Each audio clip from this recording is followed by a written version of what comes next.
আজকের এই ক্লাসে হ্যাডের ব্যবহার আমরা আলোচনা করব। দেখো, স্পোকেন ইংলিশ ক্ষেত্রে হ্যাডের ব্যবহার কিন্তু খুব গুরুত্বপূর্ণ। আমরা 4টি ব্যবহার এখানে শিখবো আজকে। দেখো, এখানে প্রথমটা কি, প্রথমে আমরা শিখব কি না পাস্ট পারফেক্ট। পাস্ট পারফেক্ট টেন্সের ক্ষেত্রে আমরা কি করব না হ্যাড ব্যবহার করব 1 নম্বর। আরও 3টে কিন্তু ব্যবহার আমরা এই ক্লাসে আমরা দেখব। দেখো, এখানে পাস্ট পারফেক্ট টেন্স আমরা সাধারণত জানি কি না, পাস্ট পারফেক্ট টেন্সের গঠন বা এর সংজ্ঞা আমরা কি জানি, যে অতীতকালে দুটো কাজ হয়েছিল, দুটো কাজের মধ্যে যে কাজ আগে হয়েছিল তাকে আমরা পাস্ট পারফেক্ট টেন্সে লিখব, আর যে কাজ পরে হয়েছিল সেটা আমরা পাস্ট ইনডেফিনিট টেন্সে লিখব। অর্থাৎ দেখো, এখানে এই যে প্রথম উদাহরণটা আমরা কি দেখছি না, শিক্ষক আসার আগে, এই যে শিক্ষক আসার আগে আমি কাজ শেষ করে ফেলেছিলাম।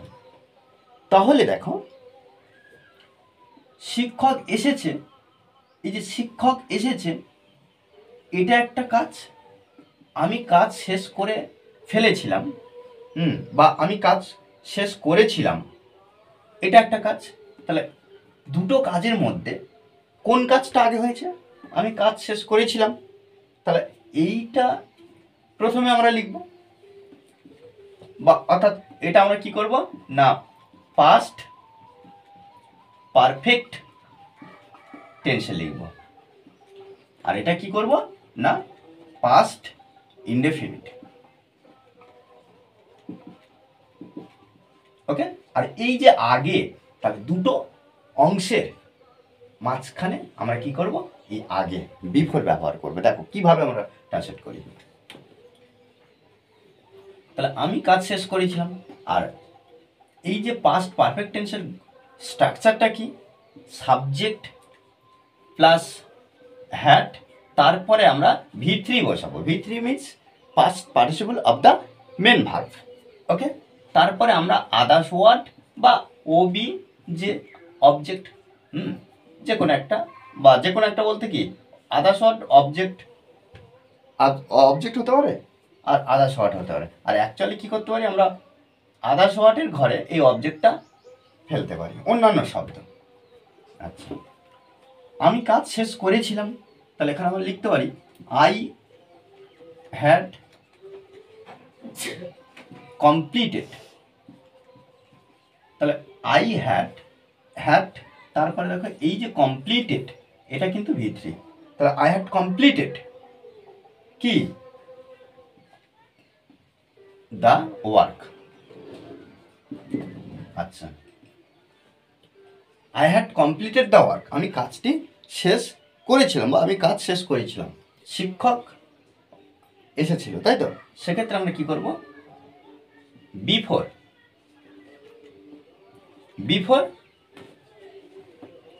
আর এটা যেহেতু পাস্ট ইনডেফিনিট টেন্সের, তাহলে পাস্ট ইনডেফিনিট টেন্সের গঠনটা কি, সাবজেক্ট তারপরে V2 তারপরে আদার্স ওয়ার্ড। তাহলে এখানে লিখব কি দ্য টিচার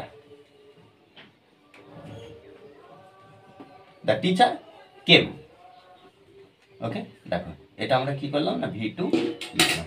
এখানে দেখো একটা জিনিস কি, এই যে বাক্যটা কমপ্লিট হলো, যে আই হ্যাড কমপ্লিটেড, এখানে আমরা এই যে কমপ্লিটেড জায়গায় আমরা ফিনিশডও ব্যবহার করতে পারতাম, কমপ্লিটেড জায়গা ফিনিশড ব্যবহার করতাম।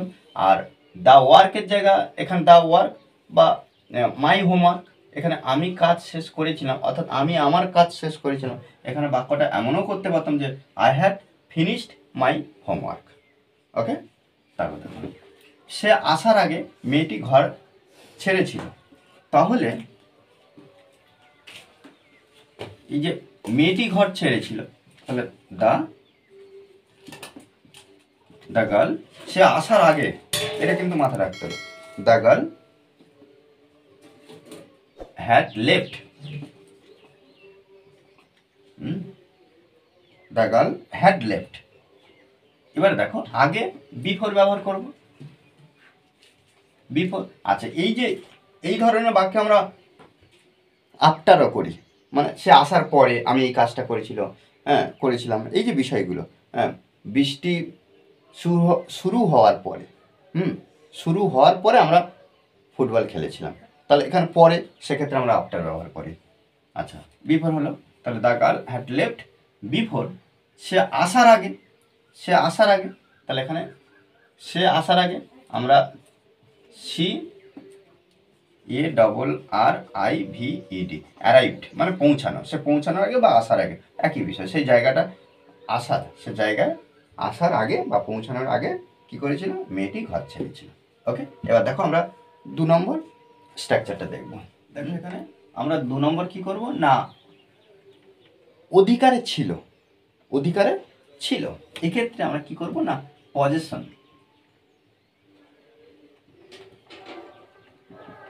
পজিশন বোঝাবে, সেক্ষেত্রে আমরা কি করব না, হ্যাডের ব্যবহার করব।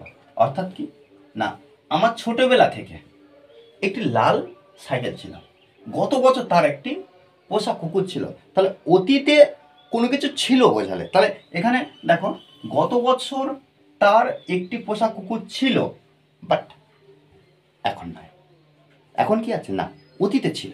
সেক্ষেত্রে দেখো আমার ছোটবেলা থেকে একটি লাল সাইকেল ছিল, তাহলে বাক্যটা আমরা কীভাবে, আর এক্ষেত্রে সাবজেক্ট, সাবজেক্ট প্লাস হ্যাড ব্যবহার করব, তারপরে আমরা নাউন, নাউন কেন, দেখো কি ছিল, আমার ছিল, কি ছিল, আপিন আল রেড সাইকেল, আঁকা, যা, যে কোনো জিনিস যা ছিল আমরা এখানে তো বসাতে পারি নাউনে, অর্থাৎ নাম বোঝাবে কোনো একটা বস্তু যেটা অধিকারে থাকবে, তাই তো।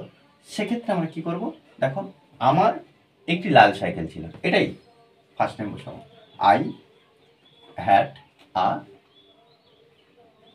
রেড বাইসাইকেল, দেখো বাইসাইকেল, তাহলে I had a red bicycle, আমার একটি লাল বাইসাইকেল ছিল বা সাইকেল ছিল। ওকে, ছোটবেলা থেকে, তাহলে এখানে লিখতে পারি হোয়েন আই ওয়াচ চাইল্ড। ওকে, গত বছর তার একটি পোষা কুকুর ছিল, তাহলে এই যে বাক্যটা আমরা ফার্স্ট টাইম লিখব, তাহলে এই যে গত বছর, এটা কিন্তু অ্যাকচুয়ালি কি অ্যাডভার্ব। ওকে, এই অ্যাডভার্ব আমরা কি করতে পারি না, শেষে লিখতে পারি বা প্রথমেও লিখতে পারি, কোনো প্রবলেম নেই।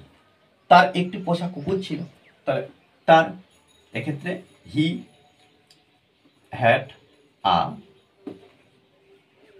পেট dog, he had a pet dog, গত বছর, লাস্ট ইয়ার, লাস্ট ইয়ার। ওকে, দেখো এভাবে কিন্তু আমরা হ্যাডের ব্যবহার করতে পারি। দেখো এবার 3 নম্বর আমরা দেখব। দেখো এখানে কি অব্লিগেশন বা ডিউটি, অর্থাৎ পাস্ট ডিউটি। ওকে, দেখো তাহলে অব্লিগেশন বা ডিউটি, এটা পাস্ট অ্যাকশন, অতীতে কিছু করতে হয়েছিল, অতীতে কিছু করতে হয়েছিল। দেখো আমাকে পরীক্ষার জন্য কঠোর পড়াশোনা করতে হয়েছিল, আমাকে পরীক্ষার জন্য কঠোর পড়াশোনা করতে হয়েছিল, গত রাতে তাকে রান্না করতে হয়েছিল, এই যে বিষয়টা, এই বিষয়ের ক্ষেত্রে আমরা কি করব না, হ্যাড ব্যবহার করব। দেখো কীভাবে, আমাকে এই যে কঠোর পড়াশোনা করতে হয়েছিল, কেন, কিসের জন্য, ওয়াট, পরীক্ষার জন্য, ফর এক্সাম্পল।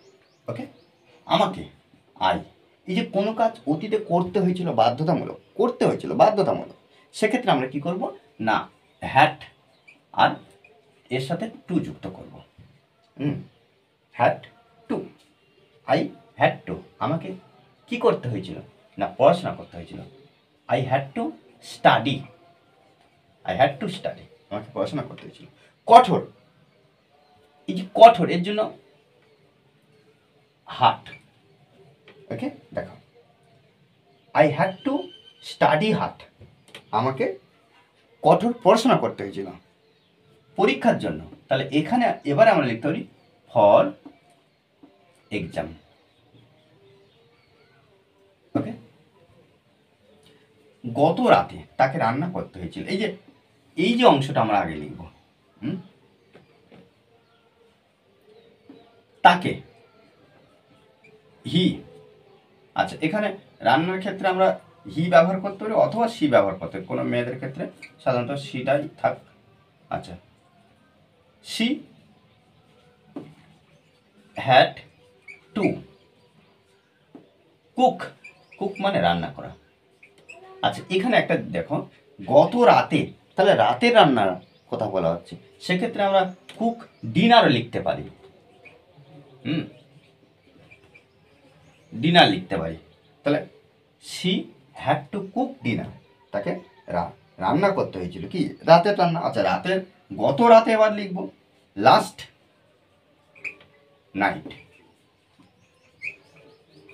ওকে, দেখো এভাবে কিন্তু আমরা এই হ্যাডের ব্যবহার করতাম, মানে কোনো এই যে এক্সপ্রেশনটা কি, অতীতে কোনো কাজ হয়েছিল, অতীতে একটা কর্তব্য বা একটা বাধ্যতামূলক কাজ করতে হয়েছিল, সেক্ষেত্রে আমরা এই হ্যাডের ব্যবহার করেছি। এবার দেখো আমরা 4 নম্বর বা আমরা হ্যাডের এই শেষ নিয়মটা আমরা দেখব। দেখো এখানে আমরা কি করব, 4 নম্বরে পাস্ট এক্সপিরিয়েন্স, পাস্ট এক্সপিরিয়েন্স বা ফিলিংস। ওকে, বা ফিলিংস। ওকে, দেখো আমরা কি দেখব না, পাস্ট এক্সপিরিয়েন্স বা ফিলিংস। আমরা পার্টিতে দারুণ সময় কাটিয়েছিলাম, তাহলে এখানে দেখো লিখতে পারি we had a great time. দেখো, great time at the party. Okay, তাদের হোটেলে ভালো অভিজ্ঞতা হয়েছিল। তাহলে দেখো সেক্ষেত্রে আমরা কি করব, দে ব্যবহার করব, তাদের, they had a good experience, ভালো অভিজ্ঞতা, এক্সপিরিয়েন্স।